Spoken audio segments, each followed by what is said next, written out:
Trin, liga nga. Yes, coach. Ako muna dito, pahinga ka muna. Ito, tubig. Thank you, coach. Coach, pwede mo ba health break muna ako? Ako inuli. Sige. Pacheck up ka muna. Pacheck up muna ako sa doktor ko. Ay, do. Ay, for your setup session ba? Sige po kami na. Sisimula tayo.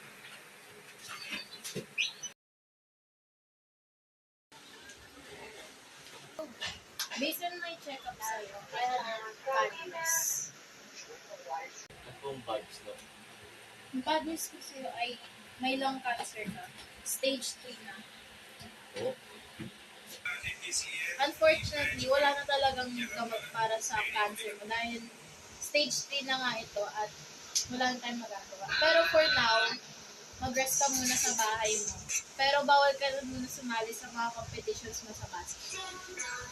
Sige, iwan muna kita dito, may meron pa ako ibang patients.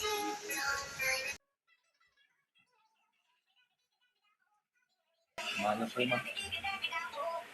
Nasabihin po ang body sa inyo. Ha? Anong bad news? May lung cancer po ako, stage 3. Ha? Kailan pa? Kanina lang po. Nasabihin po ang body sa inyo. Ha? Anong bad news? May lung cancer po ako, stage 3. Ha? Kailan pa? Kanina lang po. Ngayon magpahinga. Katalagaan kita. Sige po, ma. Bro, alam mo naman na mahal ka namin. Huwag mo na kami iwan. Ma, salamat po sa lahat. Ma, mahal na mahal kita. Nangihina na ako, hindi ko na kaya.